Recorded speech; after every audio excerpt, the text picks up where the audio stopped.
नमस्कार मित्रांनो, आजची घटना नागपूर जिल्ह्यातील आहे. बाहेरून पाहिलं तर ही एक साधी प्रेम कहाणी आणि लग्नानंतरचा संसार वाटेल, पण या नात्यामागे दडलं होतं असं एक गुपित, ज्यामुळे एका कुटुंबाचं आयुष्य पूर्णपणे बदलून गेलं. मित्रांनो, प्रत्येक तरुणाचं एक स्वप्न असतं, स्वतःचं घर, प्रेम करणारी पत्नी आणि शांत आयुष्य. 28 वर्षांचा अमोल देशमुख हा देखील अशाच स्वप्नांसोबत जगत होता. नागपूरमध्ये एका खासगी कंपनीत तो काम करत होता. स्वभावाने शांत, आई-वडिलांचा आदर करणारा आणि भविष्याबद्दल खूप सकारात्मक विचार करणारा.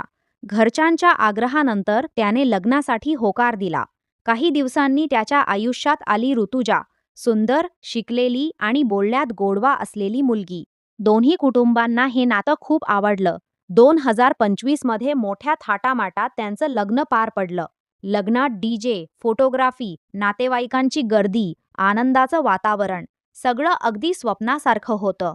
अमोलला वाटलं होतं की आता आयुष्यात सगळं सुरळीत होईल, पण लग्नानंतर काही दिवसांतच त्याला एक गोष्ट जाणवू लागली. ऋतुजा घरात असायची, पण तिचं मन जणू कुठेतरी दुसरीकडेच अडकलेलं होतं. ती फार कमी बोलायची, सतत मोबाईलमध्ये व्यस्त असायची. रात्री उशिरापर्यंत कुणाशी तरी चॅटिंग कॉल्स आणि अचानक दुसऱ्या खोलीत जाऊन बोलणं, हे सगळं अमोलच्या लक्षात येऊ लागलं. सुरुवातीला त्याने स्वतःलाच समजावलं, नवीन वातावरण आहे, तिला वेळ हवा असेल. पण दिवसेंदिवस तिचं वागणं बदलत गेलं.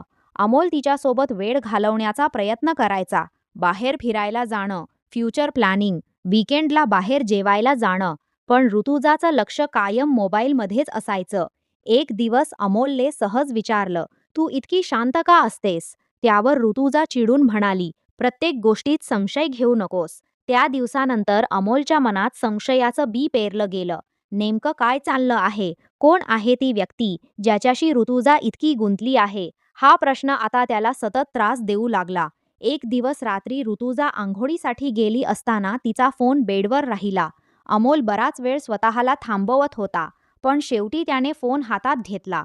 फोन अनलॉक होताच त्याच्या डोळ्यांसमोर एक वेगळंच सत्य उघडलं. एका व्यक्तीसोबत तिची सतत चॅटिंग सुरू होती. ते फक्त साधे मेसेज नव्हते, तर भावनिक जवळीक दाखवणारे संभाषण होते. काही फोटो, काही व्हॉइस नोट्स आणि काही कॉल रेकॉर्ड्स पाहून अमोल पूर्णपणे हादरला. त्याला सर्वात मोठा धक्का बसला तो त्या व्यक्तीची ओळख पाहून, कारण ती व्यक्ती त्यांच्या जवळच्या नात्यातीलच एक माणूस होता. त्या क्षणी अमोलच्या पायाखालची जमीन सरकली. तो काही वेळ मोबाईलकडे पाहतच बसून राहिला. मी कमी पडलो कुठे? हा प्रश्न त्याच्या मनात वारंवार फिरत होता. त्या रात्री त्याला झोपच लागली नाही आणि दुसऱ्या दिवशी त्याने ठरवलं, आता सत्य समोर आणायचं. मित्रांनो, मागच्या भागात आपण पाहिलं की अमोलला ऋतुजाच्या मोबाईलमधून एक धक्कादायक सत्य समजलं होतं. तिच्या आयुष्यात कोणीतरी दुसरी व्यक्ती होती आणि ते नातं साधं नव्हतं. संपूर्ण रात्र अमोलच्या डोळ्यांसमोर तेच मेसेज फिरत होते. विश्वास, प्रेम आणि लग्न, सगळं एका क्षणात कोसळल्यासारखं त्याला वाटत होतं. दुसऱ्या दिवशी सकाळी घरात शांतता होती. ऋतुजा नेहमीप्रमाणे मोबाईलमध्ये व्यस्त बसली होती. पण आज अमोल शांत नव्हता. त्याने थेट विचारलं, काल रात्री मी तुझा फोन पाहिला. हे ऐकताच ऋतुजाचा चेहरा बदलला. काही क्षण ती काहीच बोलली नाही. अमोल पुढे म्हणाला, नेमकं काय चाललं आहे आणि तो माणूस कोण आहे? सुरुवातीला ऋतुजाने सगळं नाकारण्याचा प्रयत्न केला.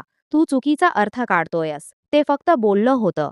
तुला संशयाचा आजार झालाय. अशा अनेक गोष्टी ती बोलू लागली. पण जेव्हा अमोलने तिला काही स्क्रीनशॉट्स दाखवले, तेव्हा वातावरण अचानक बदललं. ऋतुजाला समजलं होतं की आता सत्य लपवणं शक्य नाही. घरात मोठा वाद सुरू झाला. आवाज इतका वाढला की अमोलची आईही बाहेर आली. काय झालंय तुम्हा दोघांना? ती घाबरत विचारू लागली. पण त्या क्षणी अमोल पूर्णपणे तुटला होता. तो फक्त एवढंच म्हणाला, आई, सगळं संपलं. ऋतुजा मात्र आता अधिक आक्रमक झाली होती. ती म्हणाली, माझं आयुष्य मी ठरवेन. मला कोणासोबत बोलायचं हे मी ठरवणार. हे शब्द ऐकून अमोल स्तब्ध झाला, कारण त्याला अजूनही वाटत होतं की कदाचित ती चूक मान्य करेल आणि हे नातं वाचेल. पण तसं काहीच झालं नाही. त्या दिवशी दुपारी ऋतुजाने आपली बॅग भरली आणि थेट माहेरी निघून गेली. जाताना ती एवढंच म्हणाली, मला काही दिवस कॉन्टॅक्ट करू नकोस. दरवाजा बंद झाला आणि घरात भयानक शांतता पसरली. अमोल सोफ्यावर बसून बराच वेळ रिकाम्या नजरेने दरवाजाकडे पाहत राहिला. त्याच्या आई-वडिलांनाही काय बोलावं ते समजत नव्हतं. पुढचे काही दिवस अमोल पूर्णपणे बदलून गेला. ऑफिसमध्ये त्याचं लक्ष लागत नव्हतं. तो एकटाच बसून राहू लागला. मित्रांचे फोन टाळू लागला. पण या सगळ्यात एक गोष्ट सतत त्याला त्रास देत होती. ऋतुजा अजूनही त्या व्यक्तीच्या संपर्कात होती. एक दिवस रात्री अमोलच्या मोबाईलवर अननोन नंबरवरून काही फोटो आणि व्हॉइस मेसेजेस आले. त्याने ते उघडले आणि त्याच्या डोळ्यांसमोर पुन्हा एकदा धक्कादायक गोष्टी आल्या. त्या मेसेजेसमध्ये ऋतुजा आणि त्या व्यक्तीचं खूप वैयक्तिक संभाषण होतं. आता अमोल पूर्णपणे मानसिक धक्क्यात गेला. त्याला वाटू लागलं की त्याच्या आयुष्याची थट्टा झाली आहे. तो अनेकदा स्वतःलाच दोष देऊ लागला. मी पुरेसा चांगला नव्हतो का? माझ्याकडून काय चूक झाली? हे प्रश्न त्याला सतत त्रास देत होते. दरम्यान दोन्ही कुटुंबांमध्ये चर्चा सुरू झाली. ऋतुजाच्या घरच्यांनी सुरुवातीला सर्व गोष्टी नाकारल्या, तर अमोलच्या कुटुंबियांनी समेट करण्याचा प्रयत्न केला. पण परिस्थिती आता हाताबाहेर जात होती. एक दिवस अमोलचा जवळचा मित्र निखिल त्याला भेटायला आला. त्याने अमोलला शांतपणे समजावलं, जग इथे संपत नाही. चुकीच्या लोकांमुळे स्वतःला त्रास करून घेऊ नकोस. निखिलने त्याला मानसिक समुपदेशकाकडे जाण्याचा सल्ला दिला. सुरुवातीला अमोल तयार नव्हता, पण शेवटी कुटुंबाच्या आग्रहामुळे त्याने होकार दिला. हळूहळू तो स्वतःला सावरण्याचा प्रयत्न करू लागला.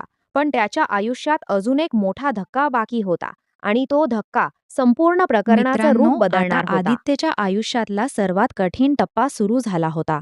एका बाजूला पत्नीचा विश्वासघात आणि दुसऱ्या बाजूला समाजात होणारी बदनामी. तो दिवसेंदिवस आतून तुटत चालला होता. सायली माहेरी गेल्यानंतर घर पूर्णपणे शांत झालं होतं. पूर्वी ज्या घरात हसणं, बोलणं आणि नव्या संसाराची स्वप्न होती, तिथे आता फक्त शांतता आणि ताण होता. आदित्य ऑफिसला जायचा, पण कामात त्याचं लक्ष लागत नव्हतं. रात्री तो एकटाच बसून मोबाईलमधले ते चॅट्स पुन्हा पुन्हा पाहत राहायचा. त्याला एकच प्रश्न सतावत होता, मी एवढा वाईट नवरा होतो का? त्याने सायलीला कधी त्रास दिला नव्हता. तिच्या प्रत्येक छोट्या गोष्टीची काळजी घेतली होती. पण तरीही तिचं मन दुसऱ्याच व्यक्तीकडे होतं. दरम्यान सायलीकडून कोणताही फोन आला नाही. उलट तिच्या मामाकडूनच अप्रत्यक्ष दबाव टाकण्याचा प्रयत्न सुरू झाला. एक दिवस आदित्यच्या मोबाईलवर अनोळखी नंबरवरून कॉल आला. जास्त शहाणपणा करू नकोस. जे झालं ते विसरून जा. फोन कट झाला. तो आवाज कोणाचा होता हे आदित्यला लगेच समजलं. तो सायलीच्या मामाचाच होता. आता आदित्यच्या मनात भीतीही निर्माण झाली, कारण त्याच्याकडे असलेले पुरावे समोर आले तर मोठा गोंधळ उडणार होता. त्या रात्री त्याने आपल्या जवळच्या मित्राला सगळं सांगितलं. मित्राने त्याला समजावलं, तू शांत राहा, कायदेशीर मार्ग निवड, स्वतःला संपवण्यासारखा विचारही करू नकोस. आदित्यने मान हलवली, पण त्याच्या मनातलं वादळ थांबत नव्हतं.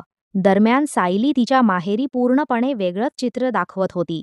ती स्वतःला निर्दोष असल्याचं सांगत होती. उलट आदित्यात संशयी आहे असं ती नातेवाईकांना सांगू लागली. काही लोक तिच्यावर विश्वास ठेवत होते, तर काहींना संपूर्ण गोष्ट संशयास्पद वाटत होती. पण खरी भीती सायलीला एका गोष्टीची होती, आदित्यकडे असलेले पुरावे. कारण त्यात फक्त साधी चॅट नव्हती, तर अनेक महिन्यांचं सत्य दडलं होतं. एका रात्री सायलीने आदित्यला फोन केला. तिचा आवाज शांत होता. आपण भेटू शकतो का? मला बोलायचं आहे. आदित्य काही क्षण शांत राहिला. त्याच्या मनात अजूनही तिच्याबद्दल भावना होत्या. तो भेटायला तयार झाला. दुसऱ्या दिवशी दोघे एका कॅफेमध्ये भेटले. सुरुवातीला काही मिनिटं पूर्ण शांतता होती. नंतर सायली बोलायला लागली. जे झालं ते चुकीचं होतं, पण आता सगळं संपलं आहे. तू हे प्रकरण पुढे नेऊ नकोस. आदित्यने तिच्याकडे पाहिलं. मग तू मला सत्य आधी का नाही सांगितलं? सायलीकडे त्या प्रश्नाचं उत्तर नव्हतं. तिने विषय बदलण्याचा प्रयत्न केला. आपण घटस्फोट घेऊ आणि शांतपणे वेगळे होऊ.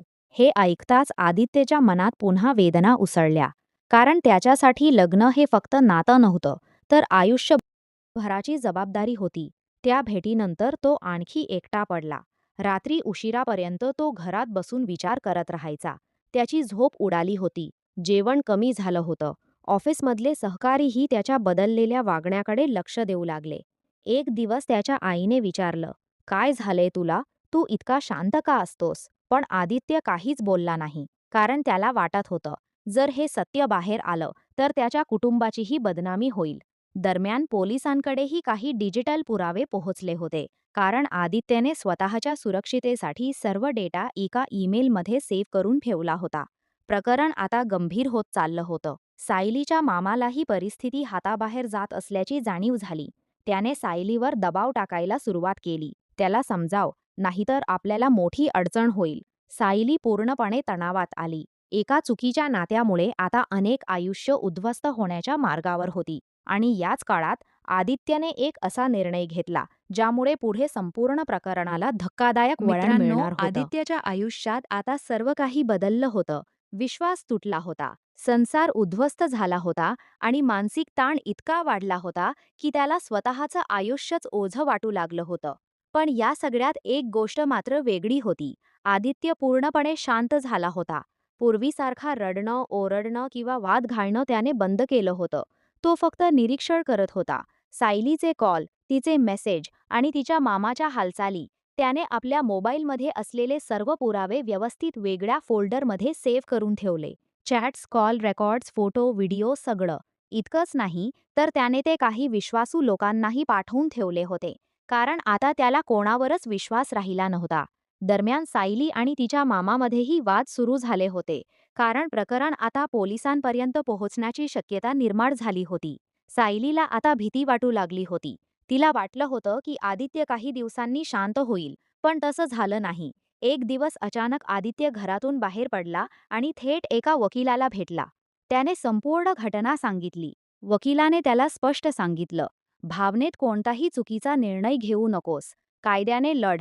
तुझ्याकडे पुरावे आहेत. ही गोष्ट ऐकून आदित्य काहीसा स्थिर झाला. पहिल्यांदाच त्याला वाटलं की अजूनही आयुष्य संपलेलं नाही. त्या रात्री त्याने आपल्या आई-वडिलांना संपूर्ण सत्य सांगितलं. सुरुवातीला त्यांना विश्वासच बसला नाही. त्यांच्या पायाखालची जमीन सरकली. आई रडू लागली. आपल्या मुलासोबत असं कसं होऊ शकतं? वडील मात्र शांत बसले होते. त्यांच्या डोळ्यात प्रचंड वेदना होती. दुसऱ्या दिवशी दोन्ही कुटुंबांची बैठक झाली. सायली, तिचे आई-वडील आणि तिचा मामा सुद्धा तिथे उपस्थित होते. सुरुवातीला सगळे विषय टाळण्याचा प्रयत्न करत होते, पण जेव्हा आदित्यने पुरावे समोर ठेवले तेव्हा खोलीत पूर्ण शांतता पसरली. सायलीचे वडील हादरले. त्यांनी मुलीकडे पाहिलं, पण तिच्याकडे उत्तर नव्हतं. तिचा मामा तिथून निघून जाण्याचा प्रयत्न करू लागला, पण आता सत्य लपवणं शक्य नव्हतं. काही दिवसांनी आदित्यने अधिकृत तक्रार दाखल केली. पोलीस तपास सुरू झाला. डिजिटल पुरावे तपासले गेले. Mobile data, call history, chats सगळं समोर येऊ लागलं. प्रकरणामुळे दोन्ही कुटुंबांची समाजात मोठी बदनामी झाली. सायली पूर्णपणे एकटी पडली. ज्याच्यासाठी तिने संसार मोडला, तोच माणूस आता स्वतःला वाचवण्यात व्यस्त झाला होता. काही महिन्यांनंतर कोर्टात केस सुरू झाली. दोघांचा घटस्फोट झाला. आदित्य मात्र हळूहळू स्वतःला सावरू लागला.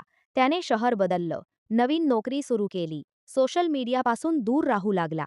सुरुवातीला त्याला खूप त्रास झाला, पण नंतर त्याने एक गोष्ट समजून घेतली. एका व्यक्तीच्या चुकीमुळे संपूर्ण आयुष्य संपवायचं नसतं. तो मानसिक समुपदेशनासाठीही जाऊ लागला. हळूहळू त्याचं आयुष्य पुन्हा मार्गावर येऊ लागलं. मित्रांनो, या घटनेतून एक गोष्ट स्पष्ट होते. नातं टिकवण्यासाठी फक्त प्रेम पुरेसं नसतं. त्यात विश्वास, प्रामाणिकपणा आणि पारदर्शकता सुद्धा तितकीच महत्त्वाची असते. भूतकाळ लपवून उभारलेलं नातं जास्त काळ टिकत नाही आणि भावनेच्या भरात घेतलेले चुकीचे निर्णय अनेक आयुष्य उद्ध्वस्त करू शकतात. सर्वात महत्त्वाचं म्हणजे मानसिक ताण आला, विश्वासघात झाला किंवा आयुष्य कोसळल्यासारखं वाटलं, तरी स्वतःचं आयुष्य संपवणं हा कधीच उपाय नसतो. कायदेशीर मार्ग, कुटुंबाचा आधार आणि योग्य समुपदेशन यामुळे परिस्थितीतून बाहेर पडता येतं. तर मित्रांनो, या संपूर्ण घटनेबद्दल तुम्हाला काय वाटतं? आदित्यने घेतलेला निर्णय योग्य होता का? आणि अशा परिस्थितीत एखाद्या व्यक्तीने नेमकं काय करायला हवं? तुमचं मत कॉमेंटमध्ये नक्की कळवा आणि अशाच सत्य घटनांवर आधारित व्हिडिओ पाहण्यासाठी चॅनलला सबस्क्राईब करायला विसरू नका. धन्यवाद.